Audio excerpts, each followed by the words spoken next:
They told him help would never come. The planet was cut off. Communications jammed. Orbital defenses gone. The Drokan coalition had surrounded them for 12 straight days, pounding the surface with kinetic strikes and firestorms. The alien resistance was shattered, down to a few hundred survivors huddled in underground tunnels beneath a ruined city. And Sergeant Adrian Wolf, United Terran Forces, was the only human left. The alien commandant, a six-limbed veteran named Tavas, slumped against a broken pillar, breathing raggedly. "Why do you still fight, human? No one's coming." Adrian's reply was calm, cold, honest. They already left Earth the moment they heard. You just haven't seen the storm hit yet. They first met him during the evacuation of Calvarnes, where Adrian dropped in with his squad to extract civilians. The Drokan fired on refugees, violating every known treaty. Adrian's squad got them out, but his dropship was hit during the retreat. He crashed. Alone. The alien survivors took him in, not out of trust, but because he kept fighting when even their own commanders had surrendered. Now he led what was left of their resistance. He trained them in guerrilla tactics. He taught them how to fight dirty. He showed them how to survive. But even so, their numbers were fading. "They'll glass the city soon," Tavas said bitterly. "And then, they'll burn what's left." Adrian looked up through the cracked ceiling at the smoky sky. Then he reached into his armor, pulled out a small, battered transmitter the size of a coin. "I sent a ping 3 days ago. Encrypted. One burst. Took all the power we had." Tavas scoffed. "And you believe they heard it?" Adrian stood. "I don't believe, I know." He walked to the edge of the ruined bunker and climbed out. His silhouette rose against the flames. The survivors watched him like a ghost, or maybe a god. And in the dark sky, something flickered. A star. Moving fast. Too fast. The star in the sky grew brighter. At first, the alien survivors thought it was an illusion, one of the flares the Drokan often dropped to keep morale crushed. But this light moved differently. It wasn't flickering. It wasn't descending in a slow arc. It was screaming down through the atmosphere like it was hunting. Adrian raised a hand to shield his eyes. His jaw tightened. He knew that light. Not a dropship. Not a missile. That was a Terran Meteor-class assault capsule. And it wasn't coming alone. Orbit over Karas 3 had been a dead zone for weeks.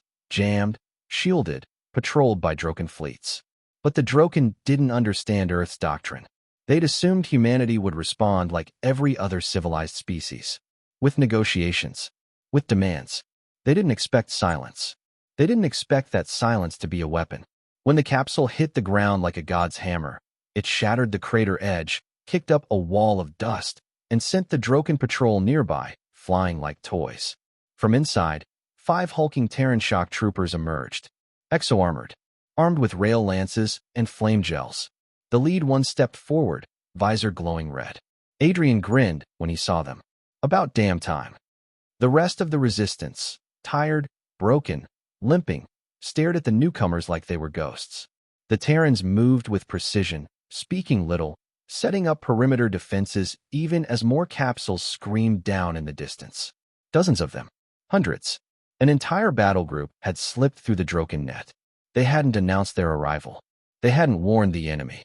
They descended like a storm. And with them came retribution.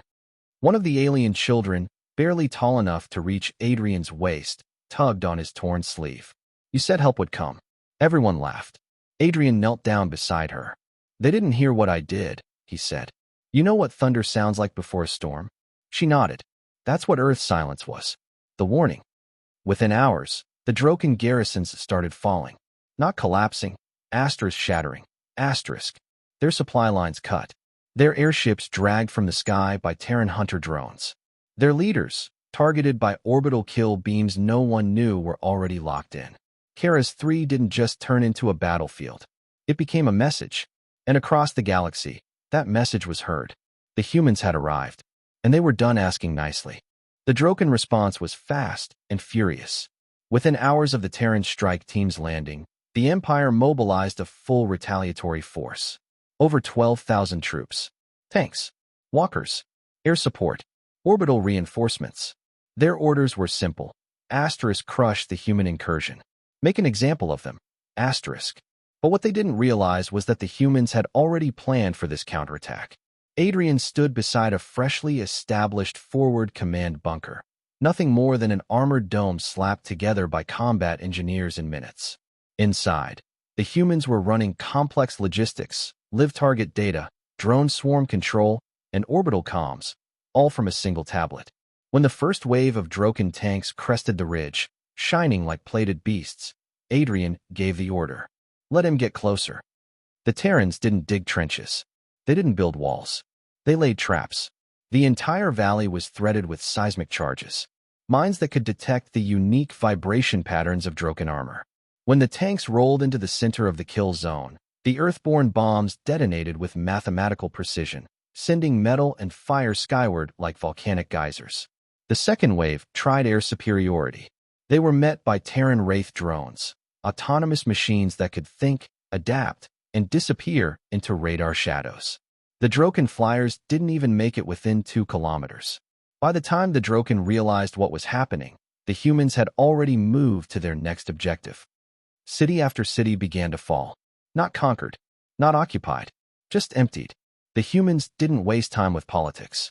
They moved fast, liberating alien civilians the Drokan had enslaved, dismantling war factories with microfusion charges, and disabling planetary shields before the Drokan even understood they were under siege.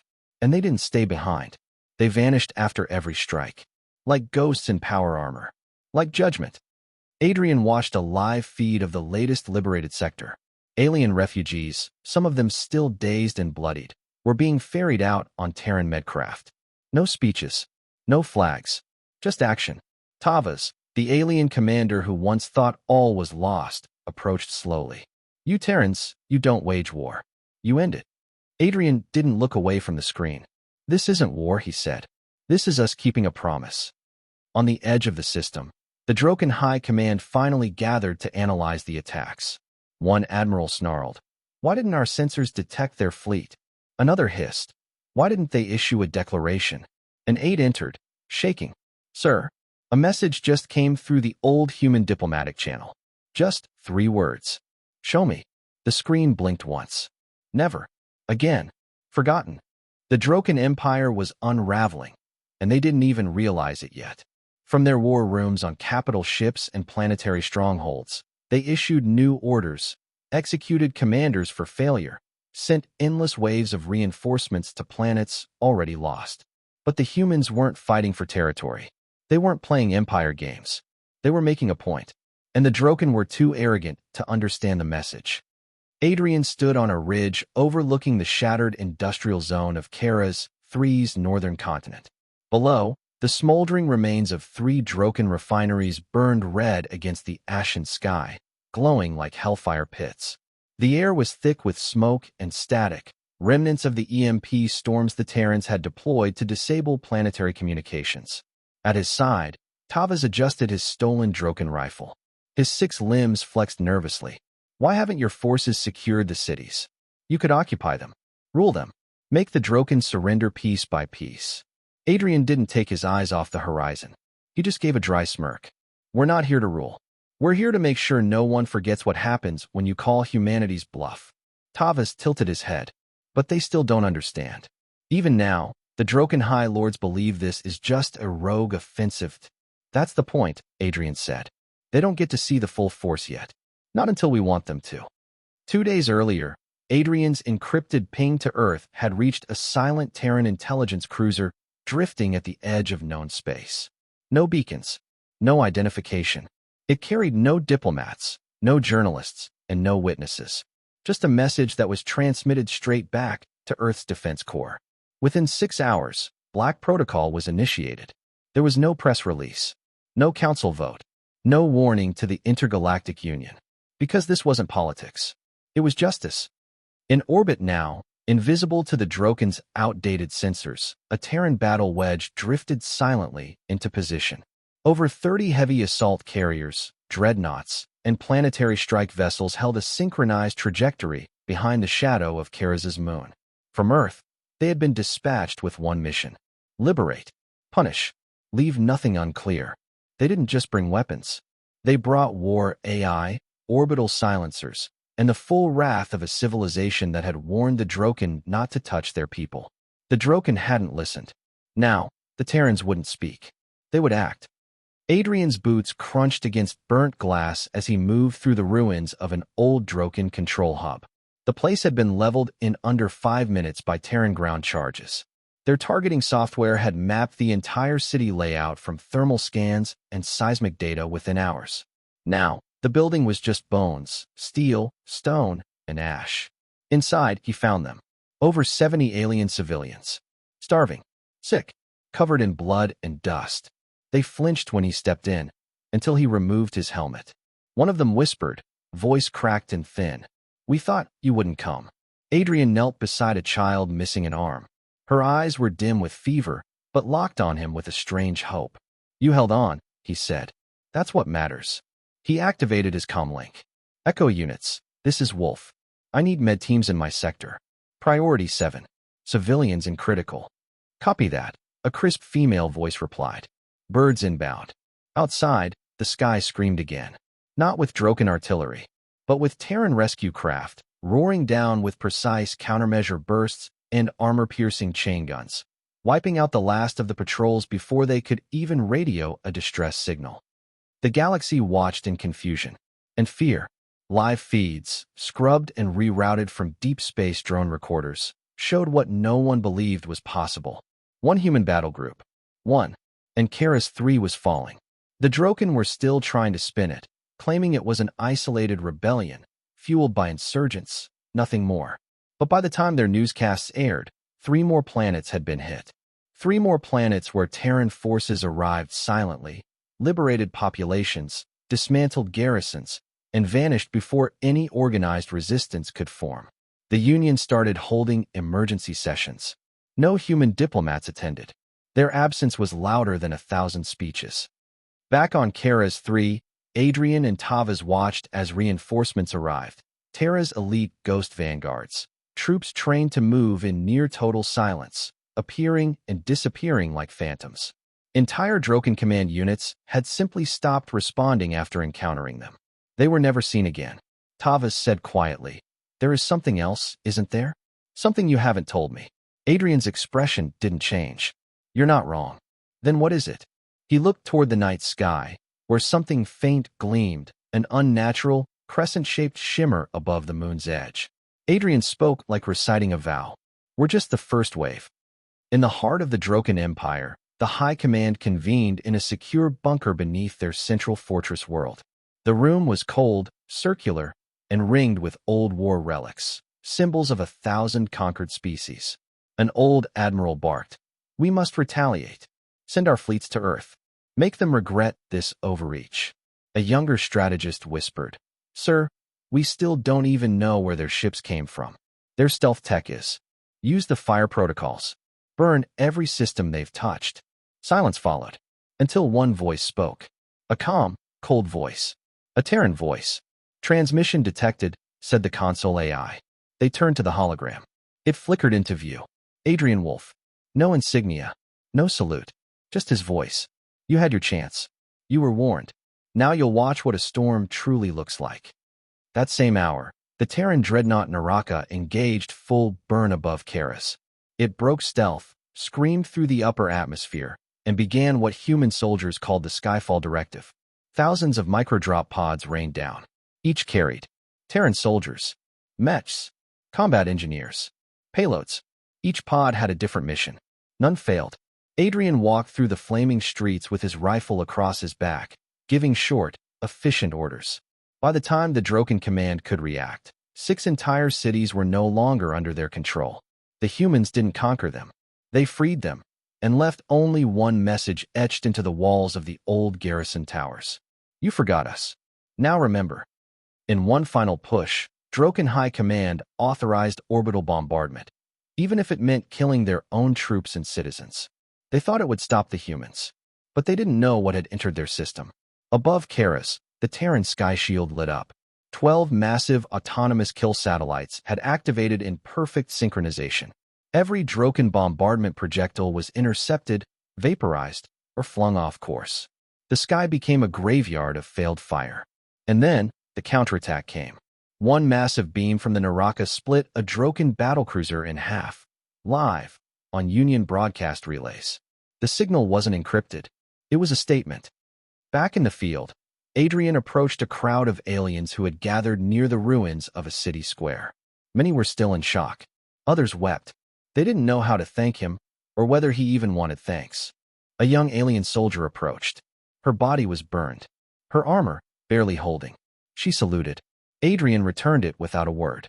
Then someone asked him the question they all feared to speak. Will you stay? Rule? Replace the Drokan?